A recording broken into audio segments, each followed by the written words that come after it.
Le TP en base qui sera réalisé sur la machine Saphir Cincinnati va permettre d'usiner 2 pièces sur montage d'usinage. Alors, vous allez sur le site c.rouvière, vous allez télécharger la ressource en base et ensuite vous allez importer le paquet dans TopSolid. À l'issue de ça, vous allez avoir la machine avec le montage d'usinage directement placé. Vous allez avoir ensuite dans le projet la pièce, le brut que j'ai déjà défini, donc il y a juste à le positionner sur le montage d'usinage. Et vous avez la phase 20, c'est celle-ci, celle que vous avez à l'écran. Vous avez également un fichier PDF qui est important, où sur ce contrat de phase, vous avez les opérations ainsi que les outils. Donc on voit pour la première opération, nous avons une fraise diamètre 16, ensuite un four à pointer diamètre 8, un fourré diamètre 5 et un four à pointer diamètre 16. Vous avez également le croquis du contrat de phase où nous voyons l'origine programme et le positionnement des 2 pièces. Tout en bas en couleur, vous avez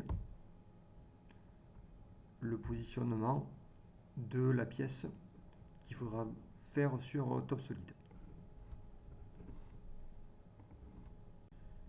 Vous allez devoir maintenant positionner les 2 bruts sur le montage d'usinage. Alors pour cela, je vous conseille dans un premier temps de cacher le bâti et ensuite de positionner les 2 bruts sur le montage d'usinage. Alors vous allez essayer de le faire et on se retrouve après. Une fois les 2 bruts positionnés, vous devez vous retrouver dans cette configuration là. Alors pour le positionnement, j'ai pris 2 contraintes plan-plan pour le dessous de la pièce et sur le côté. Et ensuite pour cette contrainte là, j'ai utilisé la contrainte point plan afin de positionner la pièce sur la butée.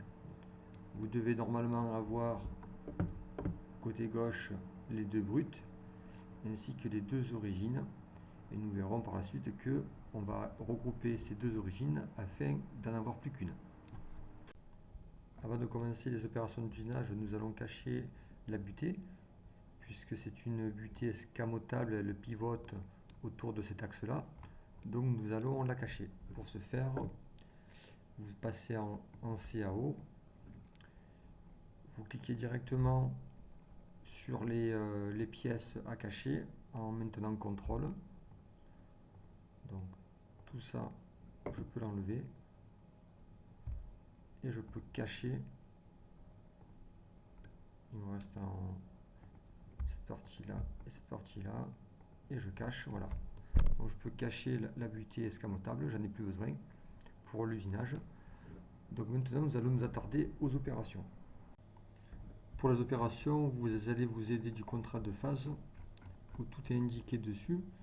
On remarque que vous avez 1, 2, 3, 4 opérations avec les conditions de coupe de noter sur le contrat de phase. Il faudra faire un usinage par le flanc sur les 4 côtés.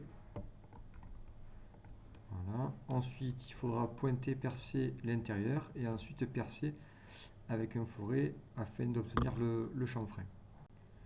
Voici le résultat de la première opération d'usinage par la fraise diamètre 16 par le flanc.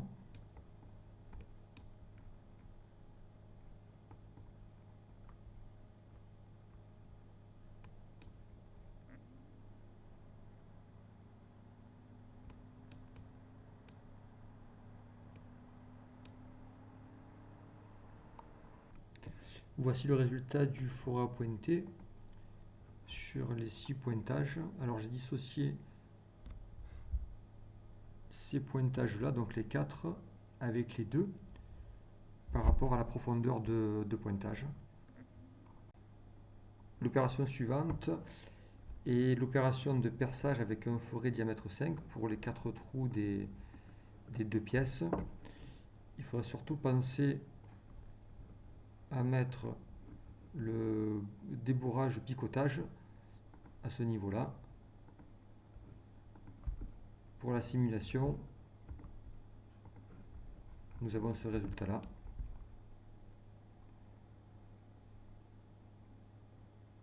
Et voilà.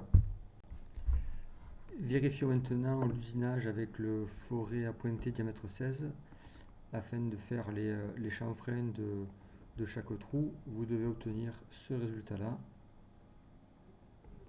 Voilà. Il ne faudra pas oublier dans les pointages, dans tous les pointages d'ailleurs, de décocher le débourrage. Donc nous avons fini pour toutes les opérations de ces deux pièces. Nous allons maintenant positionner les deux origines sur une même pièce. Alors actuellement nous avons deux origines. Donc dans un cas concret, il va falloir faire deux origines, par exemple un G54 et un G55, afin d'usiner les deux pièces. Nous allons positionner un seul origine, donc par exemple un G54, c'est ce qu'il faudra faire sur la machine.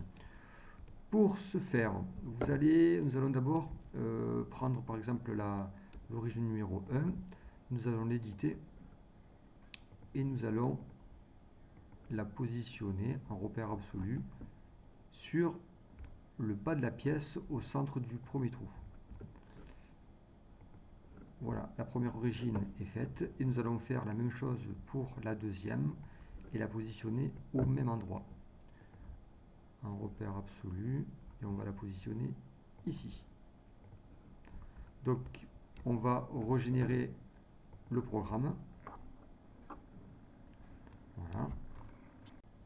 Vous allez maintenant coder le programme pour le fraisage Fagor afin d'obtenir ce résultat-là.